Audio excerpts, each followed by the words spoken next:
Hello, नमस्कार, सुप्रभात प्यारे साथियों। कैसे हैं आप सब? आशा करता हूँ कि आप सब ठीक होंगे और ठीक होने के साथ साथ ही खूब अच्छे से मन लगा के पढ़ाई कर रहे होंगे। तो आज हम जो पढ़ने वाले हैं वो है हिंदी।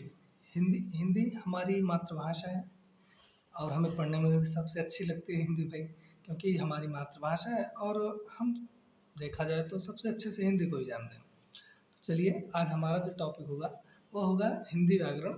और हिंदी व्याकरण के अंतर्गत हम पढ़ने वाले हैं आज अ, हिंदी वर्णमाला।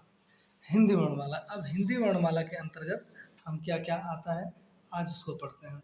सबसे पहले जो हम पढ़ने वाले हैं हर्ष स्वर।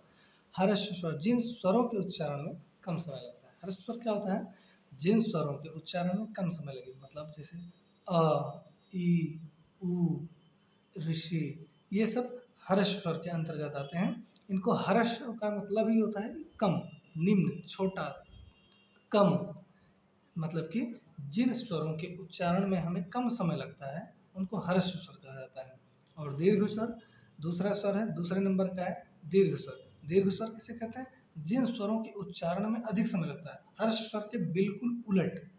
जिन स्वरों के उच्चारण में अधिक समय लगे, जैसे आ, ई, उ, ऐसे शब्द दीर्घ स्वर के अंतर्गत आते हैं। ये हमारा हो गया दीर्घ स्वर।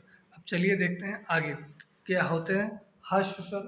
सबसे पहले हम देखते हैं हर्ष स्वर क्या होते हैं। हर्ष स्वर के चार होते हैं: आ, छोटा अ, छोटी ई, छोटा उ, ऋषि। ये जो होते हैं हमारे हर्ष स्वर होते हैं। हर्ष स्वर क्या होते हैं? छोटा अ, छोटा ई, छोटा उ, ऋषि। इसी के अब आगे चलते हैं तो मूल स्वर देखिए, हमने दिया है एक मूल स्वर।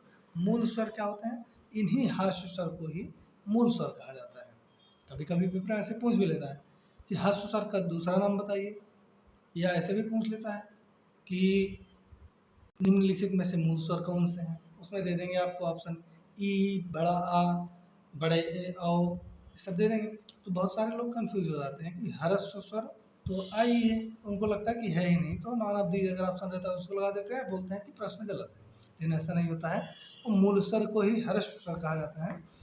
और दीर्घ स्वर जो होते हैं, दीर्घ स्वर के अंतर्गत आने वाले हैं बड़ा आ, बड़ी ई, बड़ा उ, छोटा ए, बड़े ए, बड़ा ए, ओ, औ, ये सब दीर्घ स्वर के अंतर्गत आने वाले होते हैं। तो इसके बाद हम पढ़ेंगे आगत स्वर। आगत स्वर किसे कहते हैं? अ, जैसे बोलते नहीं है कॉलम, कॉलम, तो अ जो होता है वह आता है आगत स्वर के अंतर्गत। अगला हमारा है संवृत्त स्वर। संवृत्त स्वर ई, उ, संवृत्त स्वर वो स्वर होते हैं जिनमें मैं थोड़ा जोर लगा करके होठों को अपने खींचा होता है। ई, उ, जिसमें अधिकता जो है होठों की होती है, उन्हें संवृत्त स्वर कहा जाता है। अगला हमारा है अर्ध संवृत्त स्वर।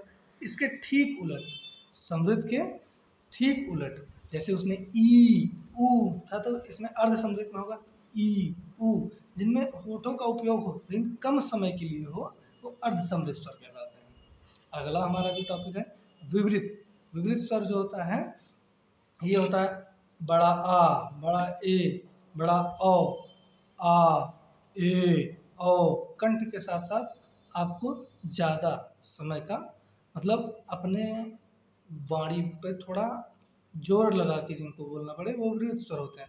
और अर्धविवृत स्वर ए, ओ, औ, ओ, आ, इनको जो होते हैं ये अर्धविवृत स्वर होते हैं।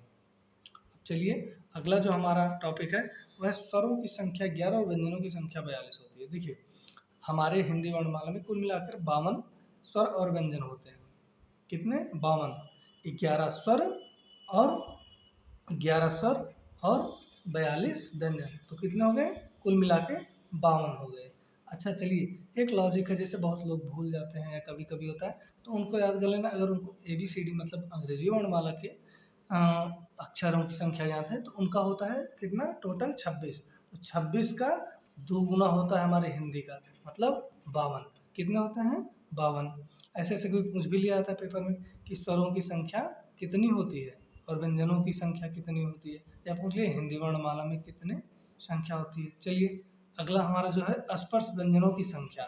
स्पर्श व्यंजनों की संख्या 25 + 2 यानी 27 होती है।